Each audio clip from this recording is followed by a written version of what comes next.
Bonjour à tous et à toutes, c'est Xeleco et bienvenue pour cette nouvelle vidéo. Aujourd'hui, on va parler Formule 1 avec enfin la notation des pilotes pour la partie sprint et course qui s'est déroulée à Imola. Je réunis les deux, on va faire ça un petit peu plus speed. Je suis désolé pour le retard, j'avais des problèmes administratifs cette semaine, beaucoup de papiers, c'était le bazar, mais me voilà, mieux vaut tard que jamais. Alors c'est parti pour le barème des points. Ça a été un peu l'enfer, hein, puisque je me suis dit, ouais, mais si je mets tout sur 10, ça fait un truc sur 30, ça va être le bazar pour la note totale. Donc du coup, je sais pas trop comment faire. Et ça m'a posé quelques soucis. Donc je me suis dit, bon, on va mettre le sprint sur 5 et la course sur 5. Mais je suis pas encore totalement à l'aise non plus. Donc n'hésitez pas à me dire dans les commentaires ce qui aurait peut-être été plus intéressant. Puisqu'effectivement, je me suis dit, en additionnant les qualifs sur 10, le sprint sur 5 et la course sur 5, ça me donne une note sur 20, ça change pas comme d'habitude. Mais honnêtement, bah voilà, Alonso et Sainz ont été bons en sprint, mais en course, voilà, ils ont abandonné. Donc forcément, rien que là, ça pose souci parce qu'ils ont une note sur 15. Donc j'ai fait un barème, multiplié par 20, divisé par 15, produit en croix, tout ça, pour leur donner une moyenne de notes du Grand Prix. Mais bon, on va continuer. Et puis je vous en parlais comme ça. Donc pour Saints, alors je vais vous donner les notes sur 10, mais vous inquiétez pas, dans le tableau, je les écris sur 5, hein, puisque je rappelle que c'est sur 5 pour le sprint et sur 5 pour la course. Mais il y aura du coup des 0,25 qui traînent. Alors pour Sainz, je lui ai mis un 8 sur 10 pour le sprint, hein, donc voilà, ça, je mets 4 dans le tableau. Pourquoi? Bah parce qu'il est parti 10e pour sa Q3 et il est remonté jusqu'à la 4e place pour se placer derrière les deux Red Bull et son coéquipier. On pourrait croire que c'est waouh, trop bien, mais voilà, il a une Ferrari. Allez, je vais peut-être les mettre 4,25 parce qu'il y a eu pas mal de dépassements. Voilà, 4,25, 8,5 sur 10. Bon, il peut pas mériter plus, c'est quand même une Ferrari, c'est là où elle doit être en termes de position, elle doit pas être moins bien que 4. Donc honnêtement, il est remonté à sa place. Très bien, il a fait le taf, il fait le job. Alonso, je lui ai mis un 3,5 sur 10, donc ça correspond à 1,75. Voilà. Alors je sais pas, ça arrondit, hein, mais regardez bien, c'est bien écrit 4,25. Là, c'est bien écrit 1,75, je sais pas, c'est le tableur qui fait ça, vous inquiétez pas.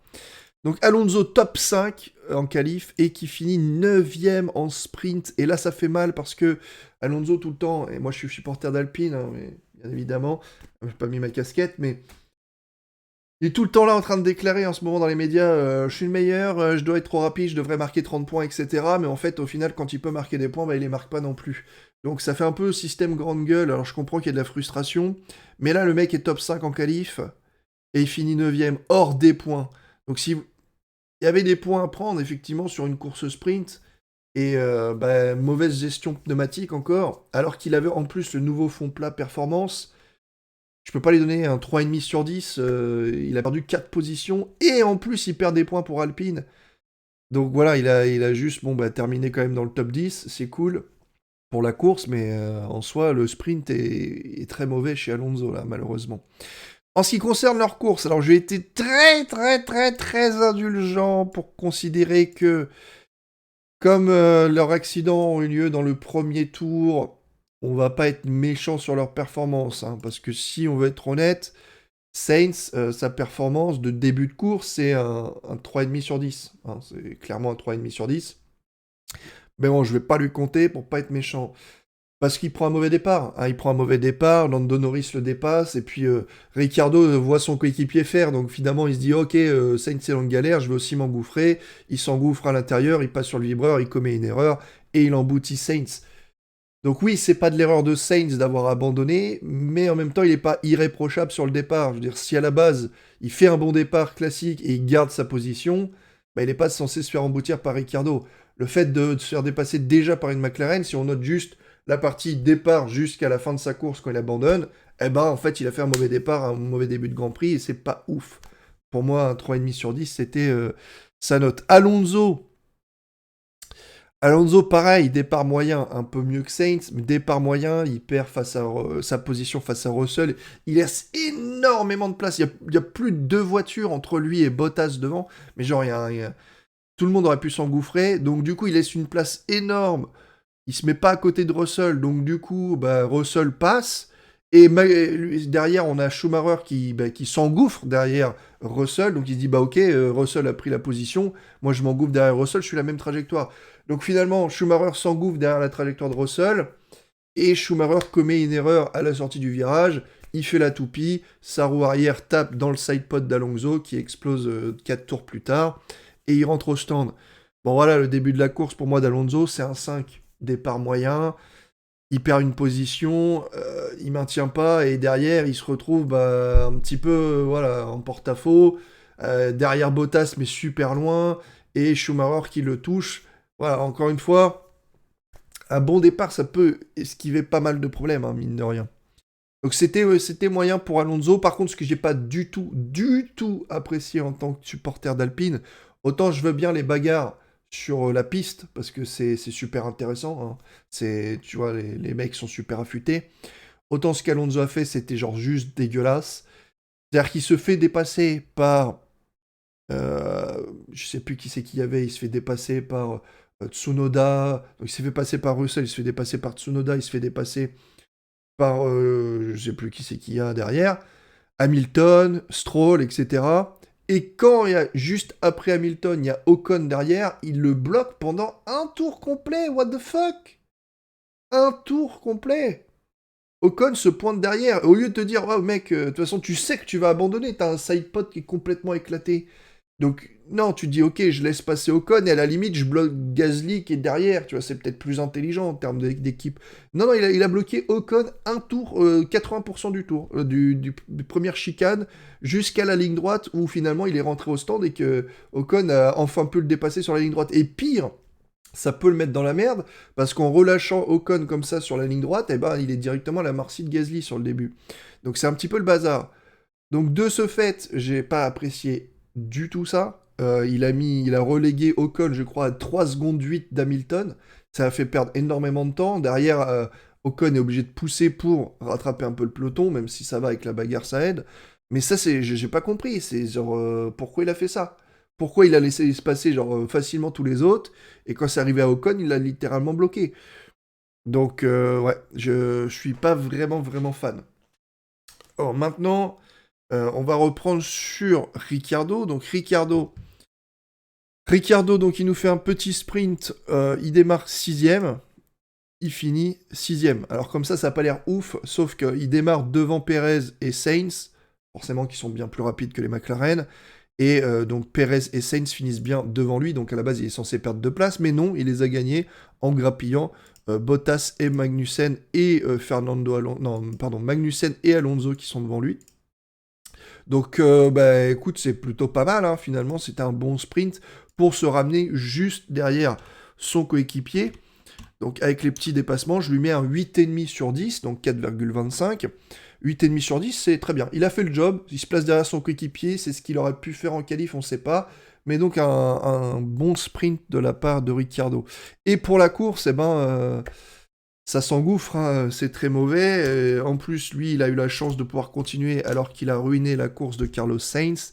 Bah, c'est un 1 sur 10 parce que bah, il a réussi à finir la course quand même. Donc je lui mets pas 0. Mais voilà, c'est 1 point sur 10 parce que bah, c'est super mauvais. Il s'engouffre, il fait une erreur de pilotage, il ruine la course de Sainz, 1 sur 10.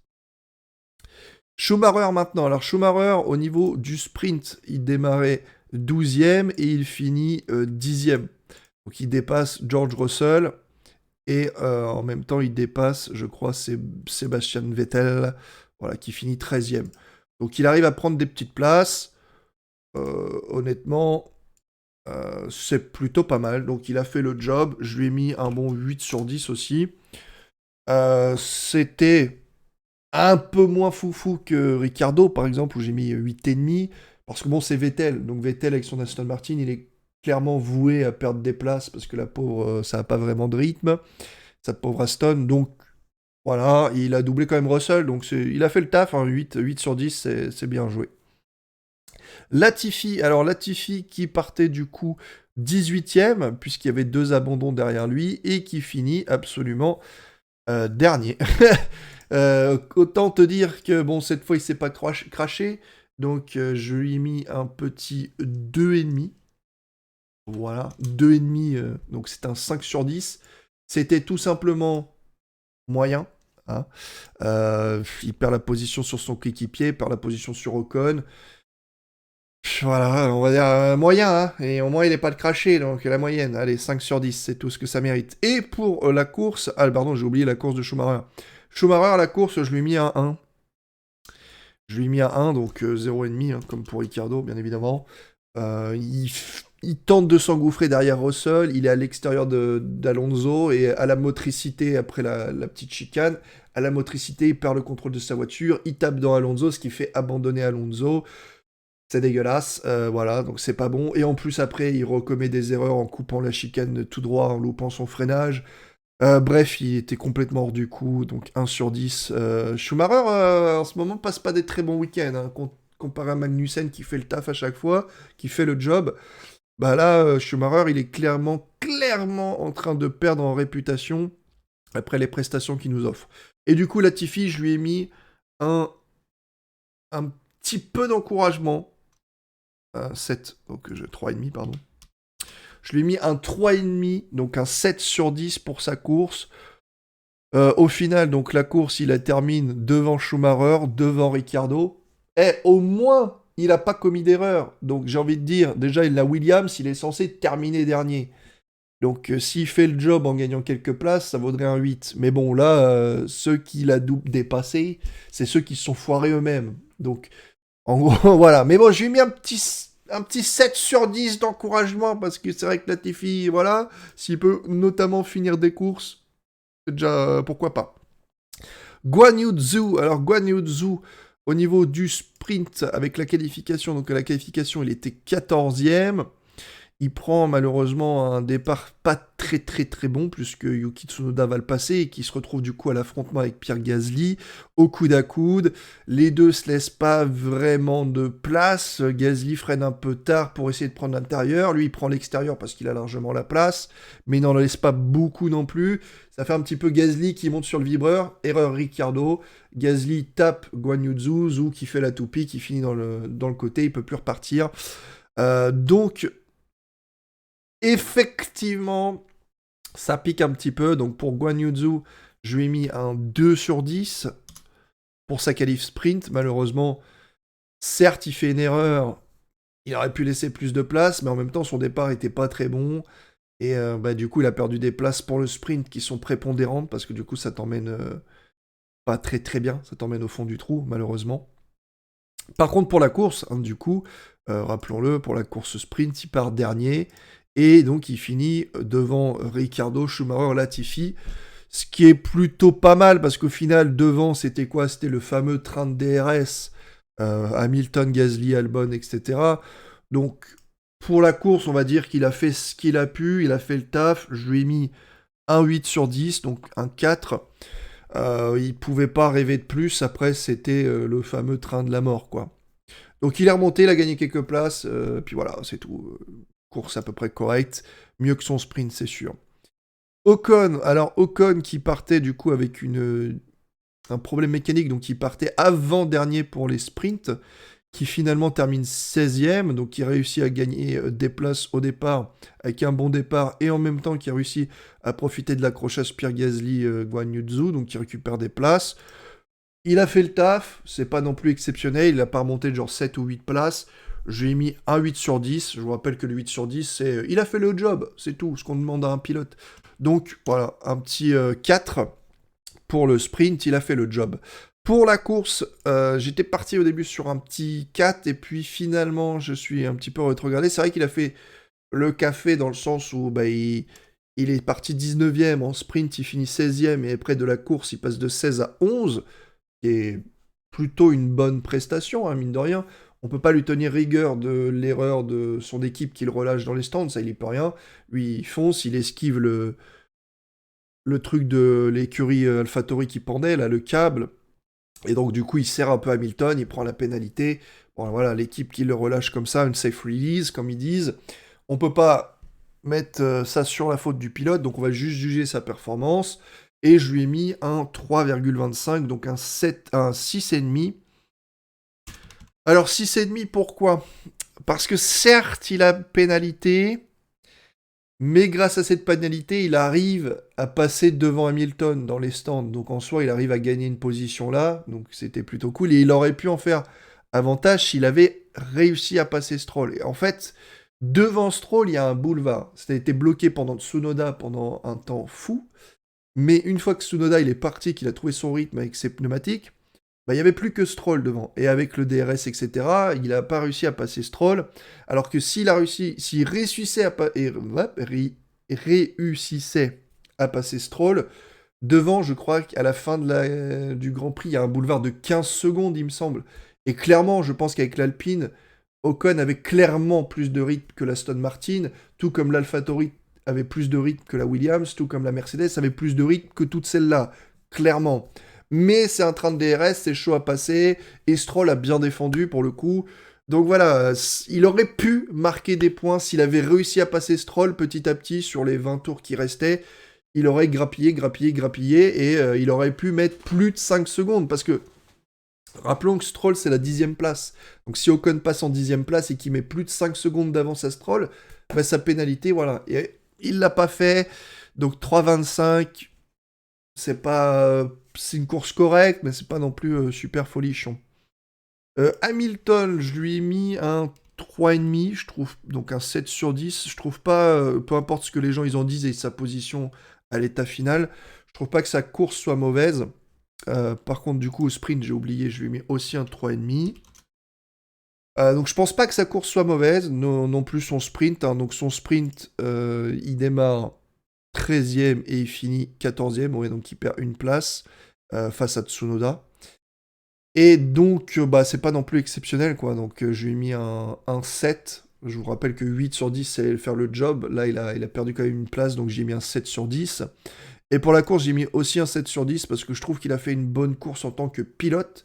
Je parle pas en termes de stratégie, en termes d'équipe, etc. Au début, bah, il fait le taf quand même pour être derrière les Stroll, etc. Et rappelons qu'il était juste derrière Stroll. Hein, et l'arrêt au stand, il est juste infâme.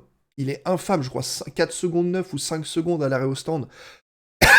Donc il y avait genre 1 seconde 6 ou 7 entre Hamilton et Ocon, et finalement Ocon, il sort il sort devant Hamilton. C'est impardonnable pour l'écurie. Donc déjà, l'écurie Mercedes l'a foutu dans la merde de fou. Rappelons que si, avec ça, quand ça séchait, la Mercedes, avec le DRS, il aurait pu s'en sortir plus facilement pour doubler une Aston Martin qu'une Williams. Et je vous expliquerai pourquoi. Donc, honnêtement, l'arrêt au stand le met dans la merde. Il se fait serrer, peut-être petite touchette, je suis pas sûr, par Ocon. Mais derrière, on a vu un Hamilton super battant. Je veux dire, regardez le Grand Prix, à aucun moment il se fait reléguer à plus d'une seconde. Il est constamment là en train de mettre la pression au pilote de devant. Et c'est ce qu'on demande à un pilote. Mettre la pression de devant. Il est tout le temps à 0,4, 0,5, 0,6, 0,4, 0,5, 0,6. Je veux dire, à la limite, ça serait le vieux Grigou qui serait là en mode oh là là, Albon vient de le dépasser, il est en train de perdre des places et Albon s'en va et tout, Gasly vient de le dépasser, oh là là, Hamilton perd du rythme, il est lent, il est nul. Ouais, je dis pas il est lent, il est nul, je lui mettrais une mauvaise note s'il est lent et qu'il est nul. Mais là, what? Hamilton il s'est battu, genre dès qu'il y avait quelqu'un devant lui, début à la fin. À la sortie des stands, il sort avec les pneus froids, Gasly le dépasse directement à l'intérieur, et Albon qui arrive juste après, le tour suivant, le repasse avec ses pneus plus chauds. Donc, à cause de l'arrêt au stand, il se fait doubler malheureusement par Ocon, ce qui fait passer Gasly, parce qu'à la base, Gasly, l'undercut aurait dû réussir sur personne en fait, parce qu'il serait ressorti derrière Ocon, ou alors ça a été juste avec Ocon.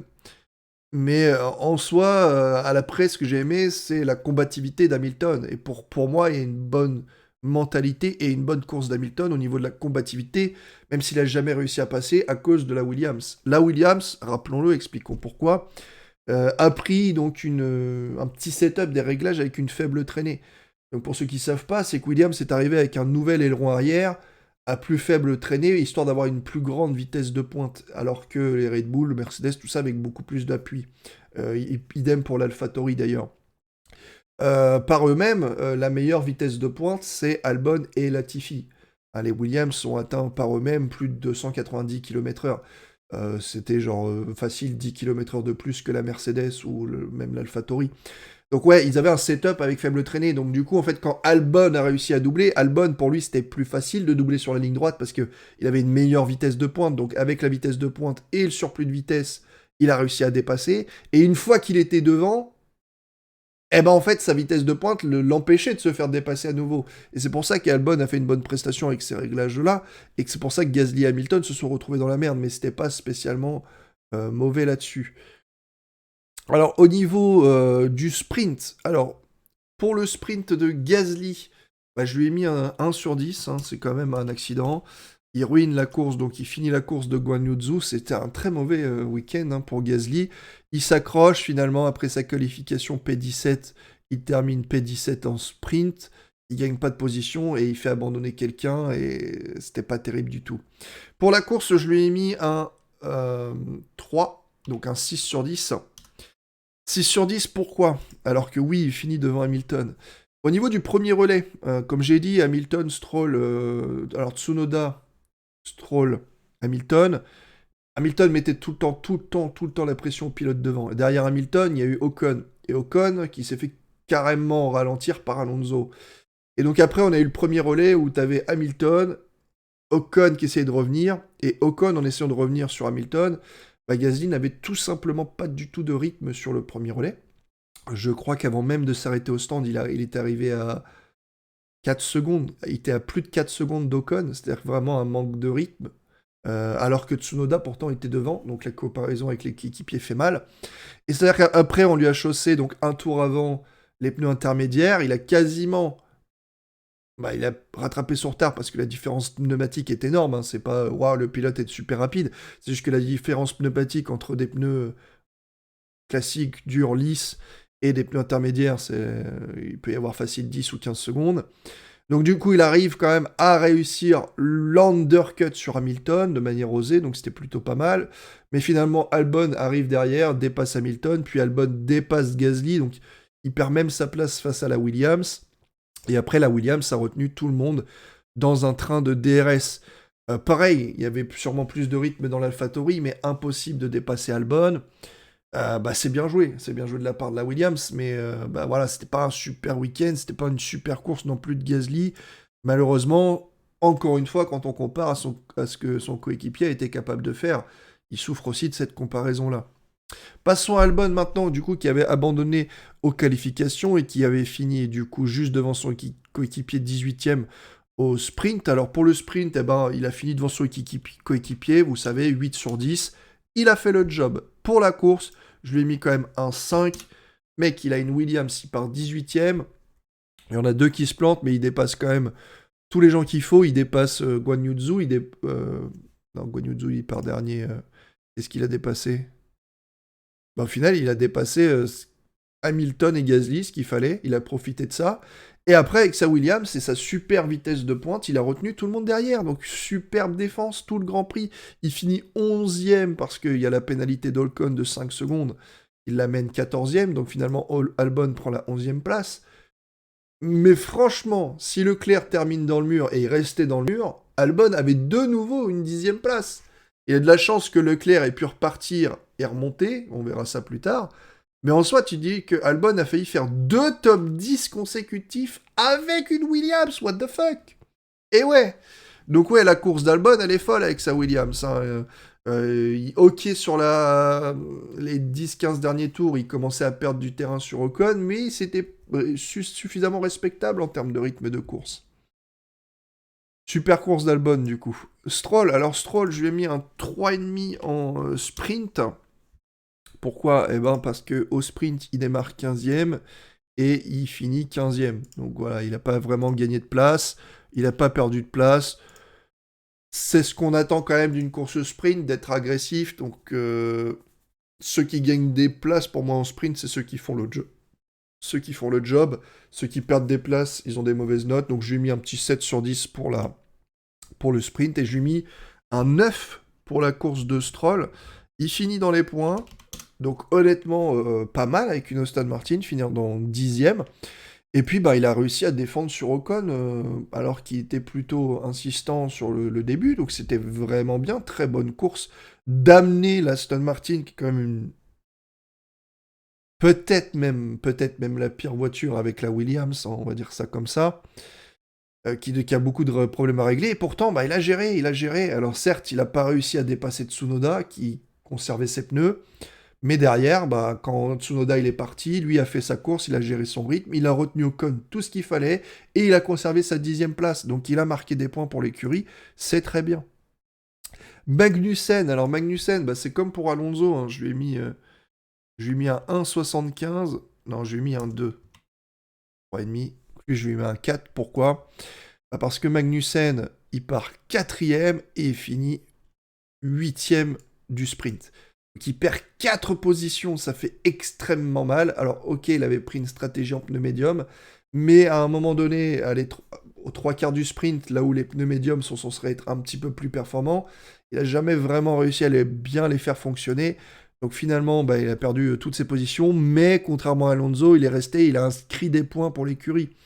Donc voilà, je lui mets juste un petit 4 sur 10, là où j'ai mis un 3,5 à Alonso. Bon, ça va dire que c'est la différence du 1 point inscrit pour le sprint pour l'écurie As. Très important les points aussi. Et pour la course, je lui ai mis un 3,25. Donc je lui ai mis un 3,25, c'est un 6,5. Pourquoi? Bah parce que bah, il est 8e et puis il termine 9e. Pourtant, bah, il avait plutôt de quoi faire, je trouve. Il n'a jamais vraiment été capable de suivre le rythme des gens qui étaient devant, habituellement, des Alfa Romeo, par exemple, ou même de l'AlphaTauri, hein. Et puis, bah, il a toujours, encore une fois, galéré avec ses pneumatiques. Ça n'a pas été une super course, au point de se faire dépasser par Tsunoda, au point de se faire dépasser par Vettel et son Aston Martin. C'est quand même assez fou. Donc ouais, c'est... Honnêtement, il aurait dû finir devant Tsunoda, je veux dire, avoir suffisamment d'avance, et ça n'a pas été vraiment le cas. Pas un super Grand Prix pour Magnussen. 6,5 sur 10, c'est pas non plus une purge. Donc voilà, perte de position, alors qu'il aurait pu légèrement mieux faire au vu des voitures de devant qui avaient disparu. Vettel, alors pour le sprint, je vais être indulgent parce que lui, il part 9ème. Déjà, il a amené la voiture en Q3, c'est improbable. Et il finit 13ème. J'ai envie de dire 13ème pour une Aston Martin, c'est à peu près la place déjà qu'il est difficile à atteindre en temps normal. Donc pour moi, Vettel a fait le taf, c'est-à-dire il a essayé de retenir le plus de gens possible durant le sprint, mais sa voiture ne peut pas. C'est indépendant de la performance pilote. Donc pour moi, Vettel a fait le job. 13ème pour le début d'un Grand Prix avec une Aston Martin. En temps normal, si ça avait été des qualifs, j'aurais dit il fait le job. Donc ouais, il fait le job. Les qualifs, le sprint n'était pas exceptionnel, mais c'était ça. Pour la course, je lui mets un 5. Parce qu'honnêtement, bah, il avait du rythme quand même, Vettel, au point de finir quand même loin devant Stroll, vraiment, et aussi devant Magnussen. Il l'avait bien largué également, avec, encore une fois, une Aston Martin. Donc ils ont super bien réglé la bagnole pour ça, alors que la voiture souffre toujours de problèmes, et sans doute qu'à Miami, on va les revoir au fond du gouffre. Mais honnêtement, bah là, Vettel a fait un énorme week-end pour amener son Aston Martin et marquer 4 points, quand même. D'ailleurs, petite anecdote, si vous en êtes là, peut-être que vous le savez, dites-le moi dans les commentaires, à quand remonte l'année de Formule 1 dans laquelle toutes les écuries ont inscrit des points? Parce que depuis que je suis la Formule 1, déjà de base, toutes les écuries n'ont pas inscrit de points. Mais honnêtement, il y a toujours une écurie qui est à 0. C'est globalement tout le temps comme ça. Là, ça y est, Williams a un point et Aston Martin en a 5. Donc toutes les écuries ont inscrit des points. C'est impressionnant, rien que pour un début de saison. Tsunoda. Alors Tsunoda, au niveau de sa qualif, qui n'était pas vraiment pas terrible, il part 16ème et il termine la course sprint 12ème. Donc il gagne 4 positions en passant devant Lance Stroll, en passant devant Lewis Hamilton et Sebastian Vettel. Que dire? Excellent sprint. Gagner 4 positions, c'est incroyable. C'est celui qui a gagné le plus de positions. Un sprint parfait pour gagner des places pour Tsunoda et se qualifier bien plus haut qu'il n'arrive à se qualifier habituellement. Généralement, en qualif, il est tout le temps à peu près entre 14 et 16. Donc là, il arrive jusqu'à P12. Plutôt excellent. Et sa course, j'étais parti pour lui mettre un 9,5, mais finalement, je vais m'autoriser aussi à lui mettre un 10 parce que je l'ai trouvé pas non plus irréprochable dans le sens où Quand tu regardes la télé, t'as envie de dire, oh putain, moi je pète un câble parce que je suis porteur d'Ocon et d'Alpine, donc il restait plus que Ocon en course. J'étais là, Ocon, vas-y, dépasse. Et j'étais là en mode, putain, mais Tsunoda, il fait un train là, il y a personne qui passe, tout le monde est en train de se barrer. Tsunoda, il est en train de ralentir tout le monde, il bloque Stroll, il bloque Hamilton et tout. C'était infâme, je pétais un câble devant ma télé pour qu'Alpine marque des points. Et en fait, bah, le mec a super bien géré ses pneus. On s'en fout en fait. Si tu te places du point de vue d'AlphaTauri, tu t'en fous que le pilote soit lent. Tu t'en fous que le pilote retienne tout le monde derrière et que ça jase en mode ouais, bah il était lent, c'est de sa faute à lui. Peu importe ce que les autres y diront, c'est qu'au bout d'un moment, bah Tsunoda il a trouvé du rythme. Il a trouvé du rythme au point de passer devant tout le monde, au point de passer devant Magnussen, au point de passer devant Vettel, au point de remonter carrément à la 7ème position, au point d'inscrire 6 points pour AlphaTauri, ce qui l'inscrit en tant que meilleur scoreur d'AlphaTauri aujourd'hui, parce que je crois que Gasly n'a que 3 points ou un truc comme ça.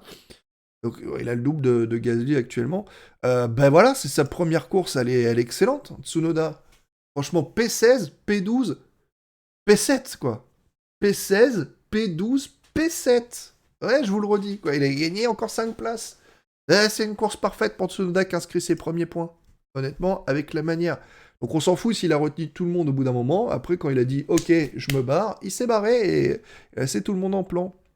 Donc une super course et un super sprint de Tsunoda. Leclerc. Alors Leclerc pour le sprint, bah il a écouté, il part deuxième, il finit deuxième. Il fait le job. Il a réussi à passer Verstappen au départ, mais Verstappen arrive à le repasser. Bon, ouais, il gagne pas de place, il perd pas de place, donc il fait le job, il démarre deuxième. Pour la course, je lui ai mis un 3 sur 10. Bah, il nous a fait une Verstappen Silverstone 2021. C'est-à-dire, il a 25 points, il a combien 28 points d'avance au championnat. Il va au duel avec Hamilton. Hamilton le croche. Verstappen, il abandonne. Hamilton gagne 25 points. Ouais, ça s'apprend à savoir être agressif quand il faut ou quand il faut pas. Et aujourd'hui, ce week-end dernier, Leclerc a appris qu'être agressif tout le temps, c'est pas forcément rentable. Il était deuxième, Perez le passe. Honnêtement, les pneus soft pour essayer d'avoir le meilleur tour, c'était logique. Derrière, il voit qu'il est assez rapide pour mettre la pression à Perez, et finalement, il commet une erreur de pilotage. Donc une erreur qui lui fait perdre les 15 points de la 3ème place, et à l'inverse, il en gagne 15, 12, 10, 8. Donc il en gagne 8, il gagne 2 fois moins de points qu'il devait gagner.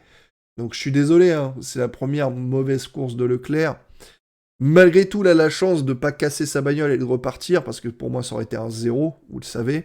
Donc là, étant donné qu'il a regrimpé des points, mais voilà, à la base, sa Ferrari, il est censé être 3ème. Et quand on veut gagner un championnat du monde en tant que pilote, il faut prendre l'optimisation des points tout le temps. S'il pouvait pas être 2ème ou 3ème, je sais que tu as envie de dire ouah, je veux te dépasser, je vais être 2ème, je veux prendre le plus de points possible. Mais en essayant de prendre le plus de points possible, finalement, t'en perds beaucoup. Donc c'est un petit peu l'erreur de Verstappen. Il avait, je crois, 28 points d'avance sur Hamilton. Il veut absolument pas laisser passer Hamilton, alors qu'honnêtement, avec 28 points d'avance, tu laisses gagner Hamilton, tu finis deuxième et tu temporises, t'es en avance de points sur toute l'année. Et ça évite plein de problèmes. Et à cause de ça, ça remonte. Et à cause de ça, Red Bull est clairement remonté au championnat constructeur, juste derrière Ferrari. Et même Verstappen est revenu aussi pour les pilotes. Donc oui, Leclerc a toujours un avantage au point, mais ça fait mal quand tu marques 8 et que ton adversaire direct en marque 25. Alors que 25 et 15, ça va. Tu peux gérer en 2-3 courses. 25 et 8, il te faut retrousser les manches. Bottas, alors, on voit à quel point l'Alfa Romeo est très rapide. Honnêtement, pour moi, c'est clairement Ferrari Red Bull devant, puis Mercedes en termes de rythme de course, suivi de très près par l'Alfa Romeo. Et c'est pour ça que je serais de moins en moins indulgent avec les performances de Bottas en qualif. Bon, là, en l'occurrence, il peut rien y faire. Sa voiture, elle claque en Q3. Mais pour son sprint, voilà, je lui ai mis un 4,25, un 8,5. Donc un 8,5, pourquoi? Parce qu'il part... hop, il part 8ème et il finit 7ème. Donc il gagne une petite position, donc il a fait le job avec un petit bonus. Et pour la course, je lui ai mis un 9, hein, du coup. Peut-être pas que je laisse ça. 4,25, voilà. Je lui ai mis un 9 pour la course, encore une fois, bah, il part 7ème.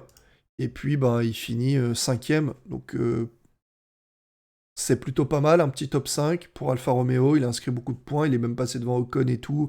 Je pense que même, du coup, à lui tout seul, Alfa Romeo est repassé aussi devant Alpine. Oui, je crois que c'est le cas. Alpine n'est pas la plus rapide. Il faut arrêter d'avoir des illusions bercées d'un secteur violet quand c'est une ligne droite.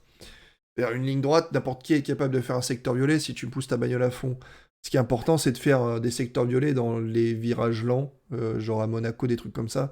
Parce que être rapide de 1 centième de plus sur un secteur 2 en ligne droite et être plus lent de 7 dixièmes dans les secteurs lents, ça sert à rien. Hein. Alonso nous a fait croire qu'on pouvait faire une pole position, mais non, l'Alpine n'est pas aussi rapide. Elle a du potentiel, mais il faut tout aligner. Il faut vraiment tout aligner. Honnêtement, derrière, je les vois Mercedes, Alfa Romeo, et là seulement derrière Alfa Romeo, je vois Alpine, As et McLaren ensemble. Mais pour moi, Alfa Romeo se détache vraiment devant. À chaque fois, tu regardes les données, je regarde les données, le rythme de course de Bottas, il est impressionnant. Et on sait que c'est pas non plus son point fort. Alors qu'il est capable d'aligner les temps, mais genre tellement facilement. À chaque fois qu'il met le pied dans la pédale, il peut être une seconde plus rapide sans aucun problème. Donc l'Alfa Romeo est extrêmement rapide. Méfiez-vous de ça. Et ça se voit de toute façon avec la saison d'Alfa Romeo. Russell, bon, autant j'étais partisan d'Hamilton sur le début, il était meilleur à Bahreïn. Jeddah, pour moi, Hamilton était encore le meilleur du deux, mais n'a pas été chanceux. L'Australie, la safety car, Hamilton était vraiment en train de mettre la pression sur Perez, il était même devant Perez, il s'est fait dépasser et la safety car fait en sorte que Russell termine devant Hamilton, donc il n'était pas chanceux, mais à chaque fois, pour moi, Hamilton était meilleur en termes de prestations que Russell sur les 3 premiers Grands Prix. Même si Jeddah c'était assez kiff-kiff. Mais là, enfin, j'ose le dire, c'est le premier Grand Prix où Russell est bien meilleur qu'Hamilton en termes de prestations. Au niveau du sprint, je lui ai mis un 7,5, donc 3,75, puisque donc il démarre 11e et il termine 11e. Donc voilà. Sachant qu'on estime de la part d'une Mercedes qui a plus de rythme de course, donc pour le sprint, c'est une course, de pouvoir remonter. Or, bah, il n'a pas remonté, et la seule position qu'il a gagnée, c'est celle de Vettel, ce qui n'est pas non plus exceptionnel. Donc je peux pas dire, oui, il a fait le job, juste en dessous. 3,75, ça lui fait un petit 7,5. Voilà, ça mérite pas plus. Pour la course, j'ai pas mis la perfection, je lui ai pas mis un 10, je lui ai mis un 9,5, donc 4,75. Je lui ai mis un 9,5 parce qu'il a fait un excellent départ. Le départ, il est fou, il gagne 2 positions, il va jusqu'à doubler Alonso, il s'engouffre derrière. Après, il fait tout ce qu'il peut avec son rythme, sachant que sa voiture, bon, ok, la sienne et Hamilton sont complètement réglées différemment, donc sachez-le, hein, qu'un jour, si vous voyez Russell super nul, maintenant on le sait, il règle les voitures complètement différemment pour récupérer le plus de données chez Mercedes. Donc la voiture d'Hamilton n'était pas du tout réglée comme celle de Russell. Et de ce fait, quand il est passé au stand, ils ont oublié de lui régler l'aileron avant, ce qui fait qu'il avait une monoplace très sous-vireuse, et pourtant il a géré son rythme avec un très bon rythme, et il a fait une super course, un 9,5 sur 10, voilà.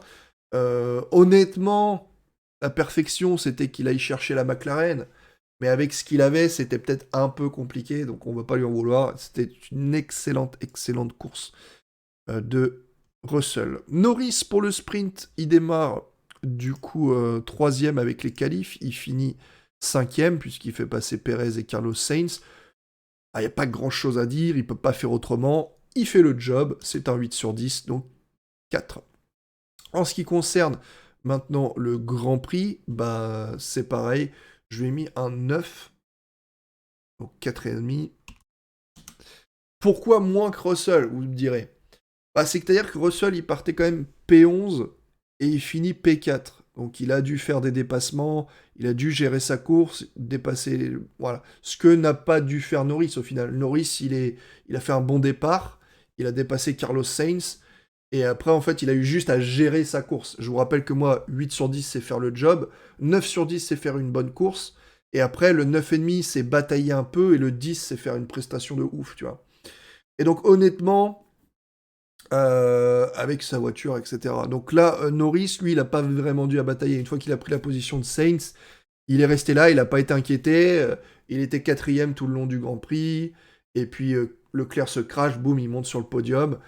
Mais pour la course, voilà, Norris a fait une excellente course, hein, 9 sur 10, 18 sur 20, 90 sur 100, voilà, prenez-le comme vous voulez, c'est une excellente course.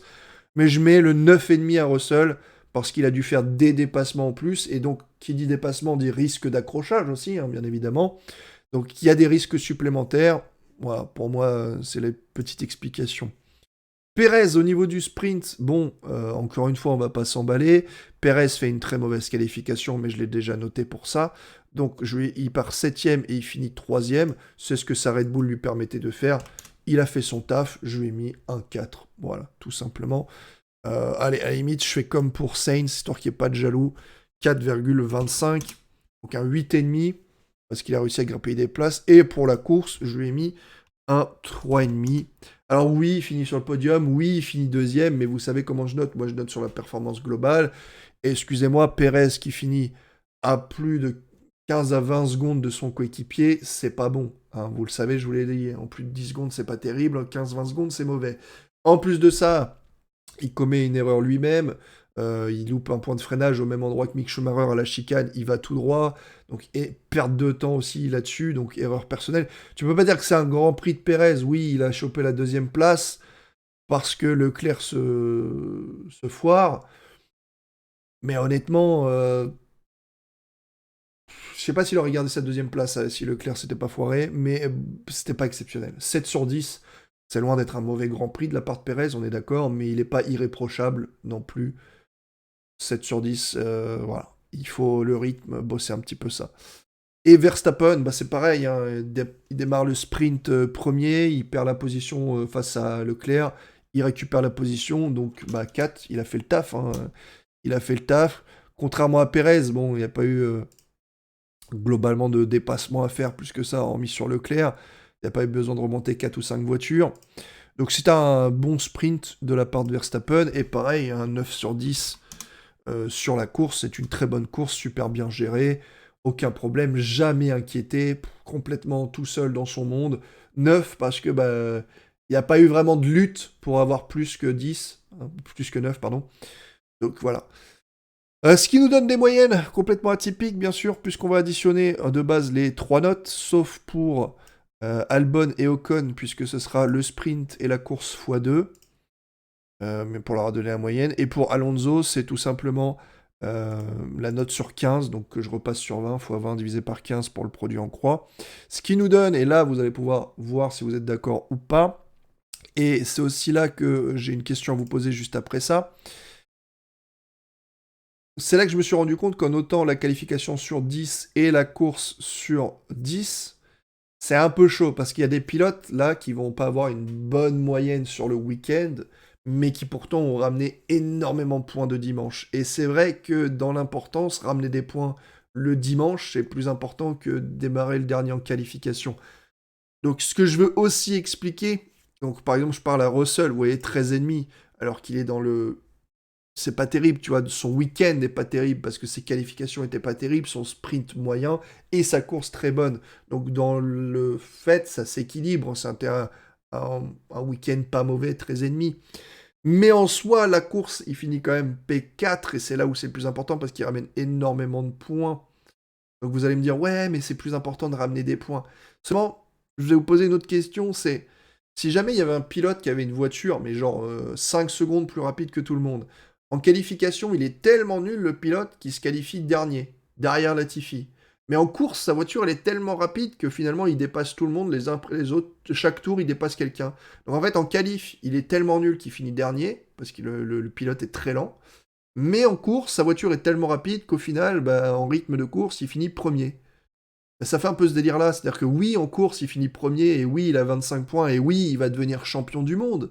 Donc tu devrais dire, ouais, c'est le champion du monde, du coup, ça devrait être le meilleur pilote. Mais ça ne l'est pas, c'est pas le meilleur pilote, parce qu'en fait, il est super nul, c'est juste que sa voiture lui donne énormément d'avantages. Et ben, c'est ce classement-là que reflète plus mon classement. C'est-à-dire que oui, Russell a ramené des points en faisant P4 dimanche, c'est hyper important, mais son week-end, de noter, son sprint n'était pas fameux et ses qualifications n'étaient pas fameux. Et donc ce que je cherche à noter, c'est les performances du pilote à chaque fois qu'il est au volant. Et pas que le dimanche ou que le samedi. Un pilote qui serait totalement mauvais le samedi et super bon le dimanche, bah, ça reste un pilote qui est inconstant finalement, qui est lent, mais qui a une super bagnole. Et donc, c'est pas le but. Donc, l'Oscar du plus mauvais week-end décerné à Gasly, battu par son coéquipier de 2 à 3 dixièmes en qualif, avec une élimination en Q1 alors que la voiture avait un petit setup pluie. Le sprint, fauchage avec Guan Yu Zhou, il a de la chance, il peut repartir, et donc du coup lui il termine, et la course, eh ben, bloqué dans un train de DRS, c'est pas fameux. C'est vraiment un week-end, on va pas être méchant, mais c'est un week-end à oublier pour Gasly, quoi. Ah, Pierre, ça fait mal. Ça fait d'autant plus mal que c'est là où Tsunoda a choisi le moment pour être performant.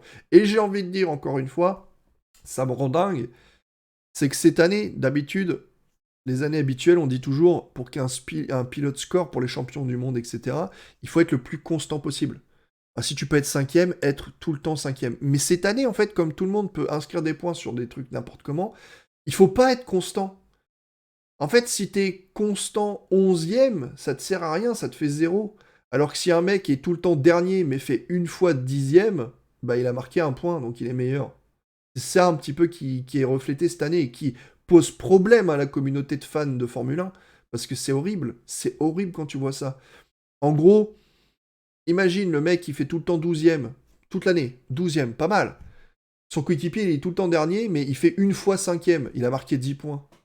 Et genre au classement général, il est 5 rangs de pilote au-dessus. Ah oui, mais il y en a un qui a été constant, l'autre qui a fait juste une putain de performance. Et cette année, j'ai l'impression que c'est juste les putains de performances qui sont récompensées, quoi. C'est-à-dire que là, on voit, bah, par exemple, Vettel qui marque 4 points pour Aston Martin. Et il a fait une performance. Il est nulle part depuis la saison, boum, 4 points. Il a le double d'Alonso, pour te dire. Alors qu'Alonso, il a été plutôt constant, mais finalement, pas récompensé avec la fiabilité, etc. Et donc, ça fait super mal, quoi. Ça fait super mal. Bon, on continue. Schumacher, mauvais week-end. Que dire pas pire que Gasly parce qu'il a pas. C'est pas craché tout le temps non plus. Il a pu finir la course. Voilà, mais bon, c'est pas. Les deux, c'est clairement pas terrible. On va dire que son sprint était meilleur.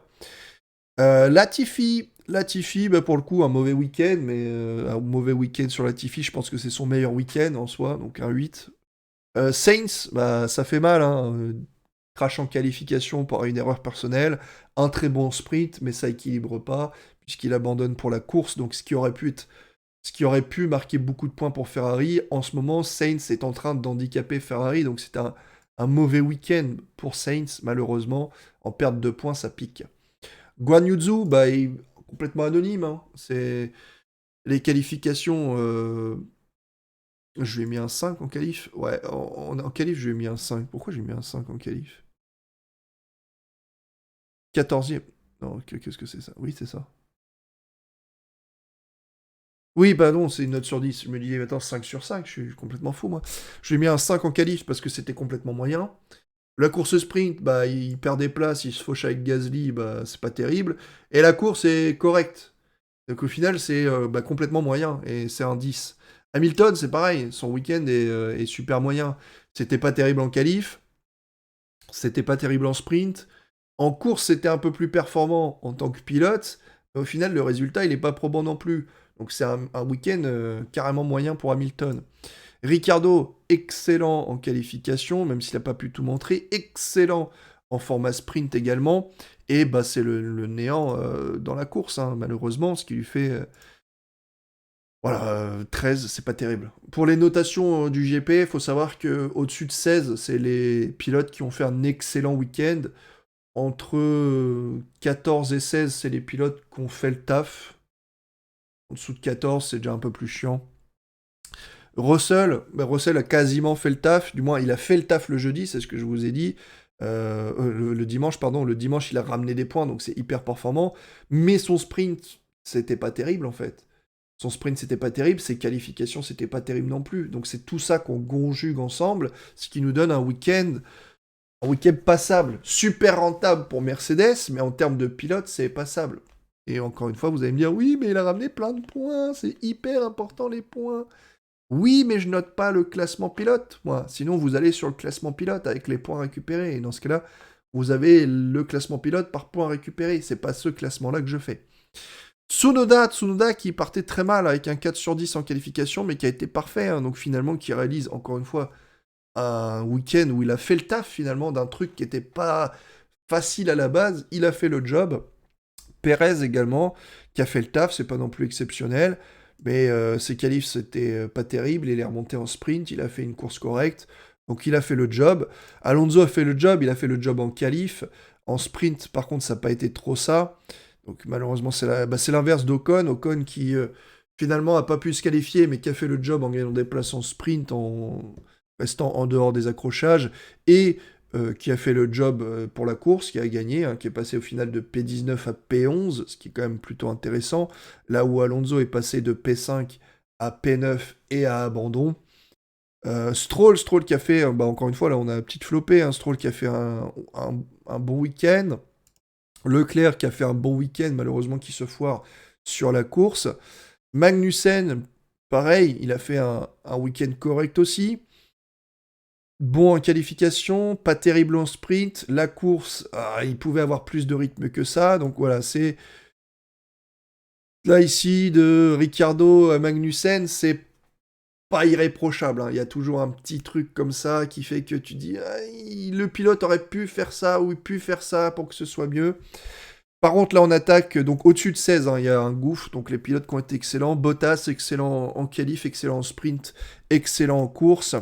Albon, du coup, qui a tiré son épingle du jeu, qui est parti de P20 au sprint à P18, et de P18 à P11 au final. Donc P12, P11 pour la classification finale avec sa Williams, c'est très bon. Norris qui a été excellent tout le week-end aussi, d'excellentes qualifs, très bon sprint et une excellente course.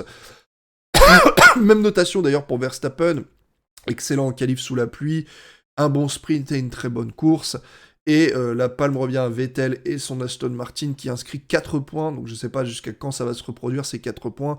Excellent en qualif sous la pluie avec son Aston Martin.